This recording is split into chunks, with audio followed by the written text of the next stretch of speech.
Anglo Mysore வார்கள் சரிங்களா. Anglo Mysore போர்கள்.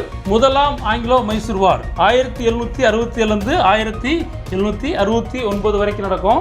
So இதில் வந்து பார்த்தீங்கன்னா உங்களுக்கு மெட்ராஸ் டிடி சரிங்களா. ஸோ மதராஸ் உடன்படிக்கை முதலாம் மைசூர் போருடன் தொடர்புடையது. ஸோ இரண்டாம் மைசூர் போர், இரண்டாம் ஆங்கிலேய மைசூர் போர் வந்து 1780 1784 வரைக்கும். ஸோ அதுதான் கொஸ்டின் கேட்டிருந்தாங்க. ஸோ மங்களூர் உடன்படிக்கை, so Mangalore treaty. So third Anglo Mysore war, third Anglo Mysore war வந்து பார்த்தீங்கன்னா மூன்றாவது மைசூர் போர் வந்து பார்த்தீங்கன்னா 1790 1792 வரைக்கும். ஸோ இது வந்து பார்த்தீங்கன்னா ஸ்ரீரங்கப்பட்டினம் உடன்படிக்கை, ஸ்ரீரங்கப்பட்டினம் உடன்படிக்கை, ஸ்ரீரங்கப்பட்டினம் உடன்படிக்கை. ஸோ 1790 92 வரைக்கும். ஸோ ஃபோர்த் ஆங்கிலோ மைசூர் வார் எப்போ நடக்குன்னா 1799 நடக்கும். ஸோ இதில் வந்து பார்த்தீங்கன்னா உங்களுக்கு பிரிட்டிஷ் வந்து பார்த்தீங்கன்னா உங்களுக்கு திப்பு சுல்தானை வந்து பார்த்தீங்கன்னா உங்களுக்கு தோற்கடிச்சிருவாங்க. ஸோ அதனால் மைசூர் போர் வந்து இதோட முடிஞ்சிடும் சரிங்களா.